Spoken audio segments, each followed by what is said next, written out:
Mu mawulire ge tulinawo eddakiika nga 3 emabega Mama Black Man 1 kg small cylinder avuddeyo ku mutimbagano gwe ogwa TikTok ne yeemulugunya eri omwami gwatayatudde linnya era yagala okumutta. Omwami ono fena tetumutegedde, however much tugenda gezaako okukola research okumanya ali mwami ki. Omwami ono yayokye ewakaawe n'amuwa n'obutwa. Wabula ebintu bino tetwabimanya, nange njogera nga ntya Katonda saabimanya.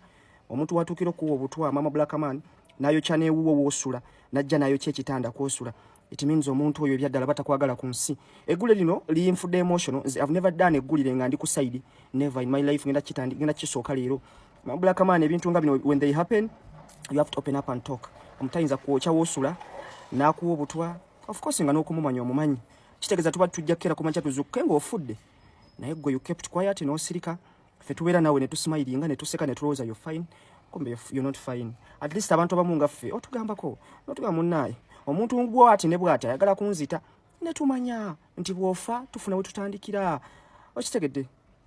Naye maama mwana wange ng'olabye abasajja baagala kutta. Nagamba nkuwase wagaana. Wagaana kati nze ngenda kukola nti. Mulaba ekitanda ekyo? Mujjukira bulungi ekitanda kyange mukijjukira? Ekitanda ekyo bajja ne bookye wange. Mu kwokya wange tulina agreement gye twatuukako n'omuntu munene naye byalina kubanga bya media era bwe tutaabituukako gayo ono yali straight nnyo n'angamba Sheila, I'm going to teach you a lesson. Era n'olunaku olwo ennyumba ruumu eyo okukwata omuliro yankubira essimu era nensigala nga munyonyola ne mugamba nti gwe byonna bizannye naye tuzannyira ku Black Man. Ekifaananyi ekyo mukiraba ekiri awo bwali butwa era n'omusawo wange nsobola omukubira. It was not food poison, gwali butwa bwennyini poison. N'olwekyo bintu bingi bizze bituukawo naye lwakubanga nze ndi kaliba. Era omusajja oyo nasigala mugamba ne mugamba gino emizannyo ogenda gizannya naye kositooyingizaamu Black Man. Ne mugamba togenda kusigaza wadde mwana omulamu n'omu. Manyi lwaki nayogera ekintu ekyo? Because all of you mukimanyi nze nawongayo omwoyo gwange lwa mwana. Ekiwulira. Videos zino they got me so emotional nti abantu abavunaanyizibwa ku app kuno abasinga babadde batugamba you people should be careful. Tewali kitatuukangako. Chicken yo n'amalayimuka n'ayogera ebyamutuukako. All of you are going to be shocked. Nga tebitutuukako mu nzikiza. People we know. N'olwekyo nze nsigala ngamba nze mpita Mama Black Man mwala Zainab. Toyina ky'osobola kunkola. The only time I can come out and be a monster ng'okutte ku mwana wange. Era n'ebyo ennyumba temwebuuza lwaki Mama Black Man yakyusa ekitanda because when it happened it took me only 2 days okuzaawo buli kimu. 2 days buli kimu kyali kizeewo. Era ne Farouk Furniture be babireeta balina video. Just lwakuba me I keep a circle of people abalina ebyama byange. Balina ebyama byange tebabifulumya, even my family members. N'obutwa bwennyini buli omu yaliwo. Kati nfe.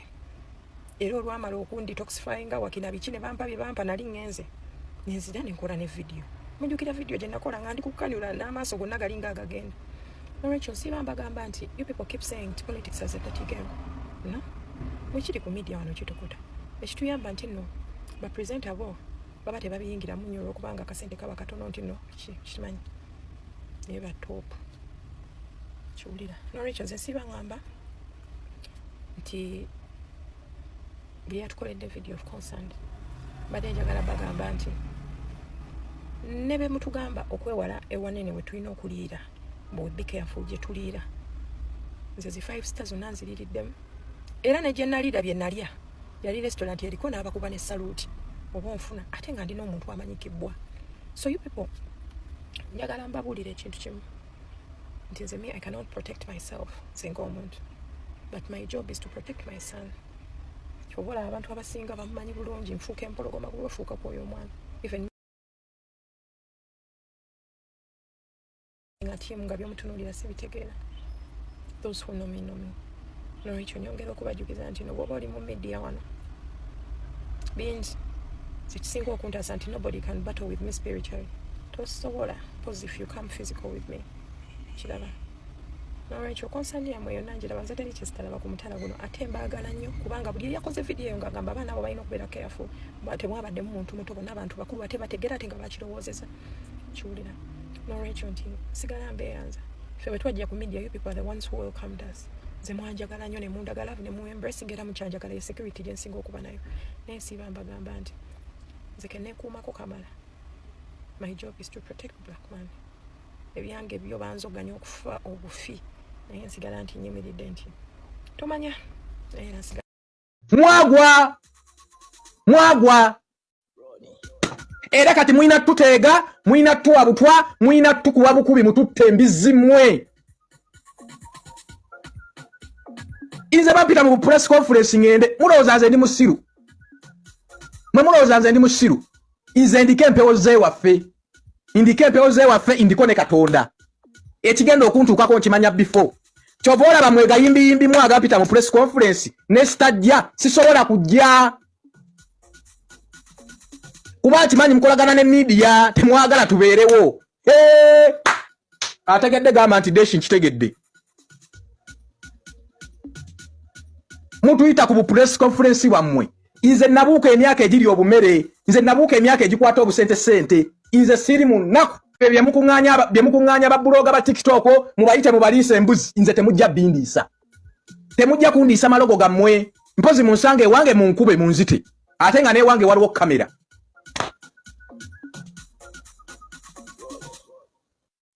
twababuuka media tezikyalina maanyi kati mwina teega baana bashira price bakuba miggo mwina kuba bakikeni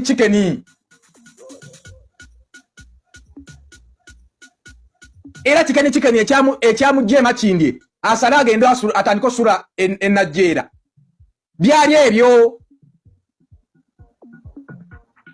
mumwegezezaamu mutomera mumwegezezaamu mukuba mumwegezezaamu muwa obutwa kati buli kimu mukimukoze biweddeyo kati mugenda kukola ki nati mwe bakatonda bakuno twabanafuya nze nagana okuddamu okolera ka TV oba ka radio saagala mazima tako nakoowa just video omwana gyakola nefuna emitwalo 10 mu dakiika 3 mulaba ekyo nakyo kinene nnyo bannayo omuntu bwagaana okukolera si musango tumale beeyambulira tubalaga eminyombwa mmwe bannayi pete twagala tukozesa Barista Timone asepuro bakwata share TV namba ne bagiteeka ku TikTok ebyo nabyo bibaluma amatako mmwe bigenda baluma kati obusungu mwina bungi etandika 12 negwa 12 ne mala ne mpamu ne bannange tugenda batira viewership mazimwe tetugenda bawa muwade n'olunaku n'olu ne bwe naaba mulwadde nja kweka kazi gyentekeko TikTok ne bwe naaba ku kitanda nja kweka kazi gyentekeko TikTok afadhali mulabe grip bwetambula mwagwa kati mulowooza mbu abayimbi batya Iron Skin yabanafuya kati omwana mwagala mwokera mu nnyumba oba okwayagano bakolera musango gano bakolera bannaye omuntu alabye ne bannayuganda omuntu bwagaana okukolera si musango si lutalo ayina ensonga lwaki tayagala kukolera ye waali abeera contented ne kyayina bannaye omuntu alabye ne bu TV bwa Uganda ne bu radio bwa Uganda mwagwa byonna mubikoze ba TikToker mugenze mu UCC mubawabidde mubagambye be basinga okuwemula be basinga okwonoona abaana bammwe muwulira temwagala TikTok ebeereko bannaye tuli mu nsi eyina emitima egy'abanafusi